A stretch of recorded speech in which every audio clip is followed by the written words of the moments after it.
Jerry Butler, a premier soul singer of the 1960s and after whose rich, intimate baritone graced such hits as For Your Precious Love, Only the Strong Survive, and Make It Easy on Yourself, has died at age 85.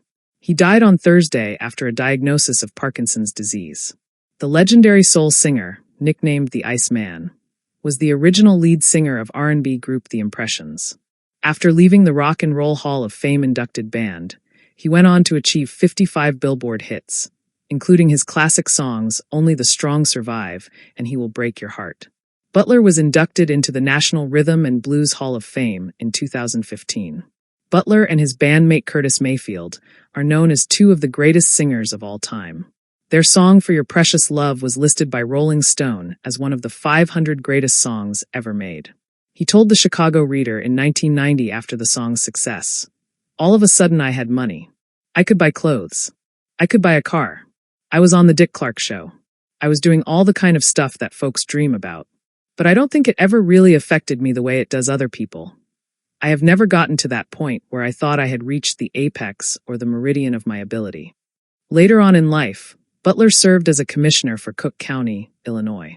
He served on the board from 1985 to 2018 and chaired the Health and Hospitals Committee, and famously won re-election with an astounding 80% of the vote despite a Chicago Tribune campaign against him. Butler earned his nickname from DJ George Woods, who said that Butler was singing so cool. "This guy's so cool, we're going to call him the Iceman." Butler took the moniker to heart. Both his albums, The Iceman Cometh and Ice on Ice, reference the nickname. Butler is survived by his sons, his 4 grandchildren, and his 1 great-grandchild. Butler was a member of The Impression for only a short time. He forged a productive professional relationship with Mayfield that led to Butler's success recording as a solo artist in the early 1960s. The Butler/Mayfield collaboration led to early hits like Need to Belong and He Will Break Your Heart, recorded for the black-owned Chicago-based VJ Records, whose roster included Frankie Valli and the Four Seasons. VJ also distributed the early U.S. releases of the Beatles. Butler also had access to the remnants of Tin Pan Alley, the cadre of New York-based songwriters and producers that were at the heart of American popular music in the early 20th century. In Butler's case, he scored hits with Brill-building residents like Hal David and Burt Bacharach, Make It Easy on Yourself. When Butler signed with Mercury Records in 1966 and was again in need of strong material, he turned to 2 young and unproven songwriters and producers from Philadelphia. Butler's work with Leon Huff and Kenny Gamble coincides with the most productive and popular period of the soul singer's career, with hits like the ballad Never Gonna Give You Up, later covered by Isaac Hayes on Black Moses, Hey Western Union Man, and Only the Strong Survive, which became Butler's first gold single. Gamble and Huff's work with Butler gave an early inkling of the uplift music that Gamble and Huff would become known for in the 1970s with their Mighty 3 publishing company, with Tom Bell and Philadelphia International Records. Recalling his work with Gamble and Huff, which produced the legendary The Iceman Cometh recording, Butler writes in his autobiography, Only the Strong Survive, Memoirs of a Soul Survivor, Huff would be on the piano, while Kenny and I would come up with lyrics. Huff and Kenny would come up with concepts and play some chords, and I started singing. That's how we came up with Never Gonna Give You Up. When Mercury Records balked at Gamble and Huff's efforts to earn a greater percentage of the profits from their production efforts with Butler, the relationship was dissolved in late 1969. Butler, though, later recorded 2 albums with the duo for Philadelphia International Records a decade later. No longer able to work with songwriters and producers of the caliber of Gamble and Huff and Curtis Mayfield, folk who literally defined the sound of soul music for more than a decade, Butler found himself at a professional crossroads. Butler writes in Only the Strong Survive, the Jerry Butler Songwriters Workshop was founded in Chicago in January of 1970. The following year, the workshop became a joint venture with the Chappell Music Publishing Company, which made an initial investment of $55,000 for the project. The Jerry Butler Songwriters Workshop did little to revive Butler's career, though his second gold single, Ain't Understanding Mellow, with Brenda Lee Eager, was a product of the workshop. By 1972, though, the workshop had generated $4 million in record sales and produced about 30 chart singles recorded by the likes of the Dells, Isaac Hayes, Aretha Franklin, Oscar Brown, Jr., and Betty Everett. Despite its modest success, The real story of the Jerry Butler Songwriters Workshop wasn't what it produced, but the talent that came through its doors and went on to greater success. Workshop veterans include Terry Callier, who with fellow workshop participant Larry Wade, worked on the Dells' Freedom Means, 1972, recording which produced their classic, The Love We Had Stays on My Mind.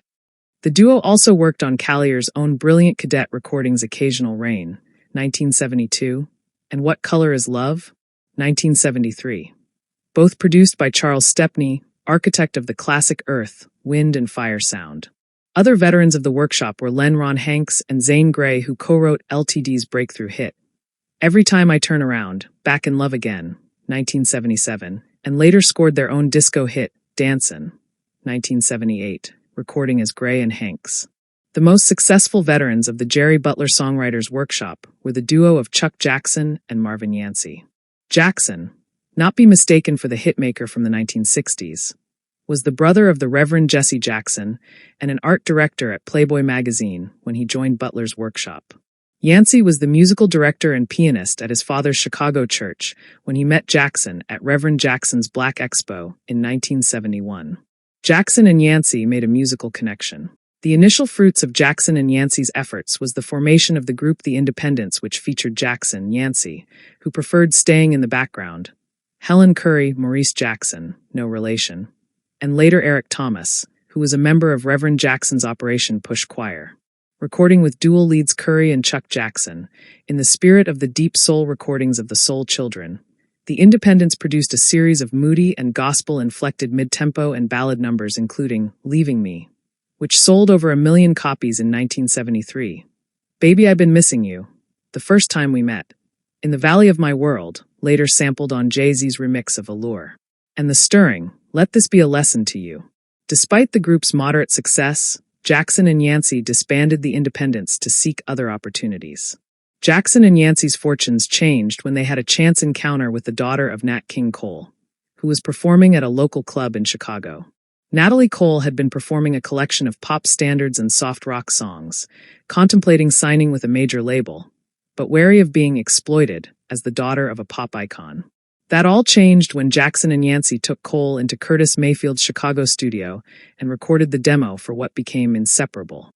As Cole told the New York Times' Stephen Holden in 1976, I went back to R&B with my producers who gave it a little extra sophistication. That sophistication translated into Cole's first album Inseparable, 1975, recorded for her father's longtime label Capitol. The album eventually spawned 2 chart-topping singles, the title track and This Will Be, and earned Cole 2 Grammy Awards in 1975, including the award for Best R&B Performance Female, the first person not named Aretha Franklin to win that category in 8 years.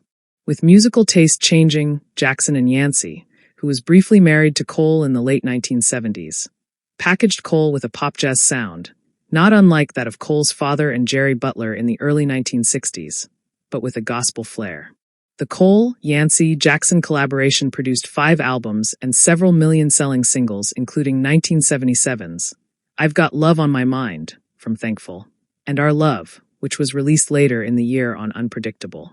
No doubt Jackson and Yancey's time at the Jerry Butler Songwriters Workshop contributed to them becoming better songwriters, but also helped them become much more adept at managing talent in the studio, something that is increasingly a lost art.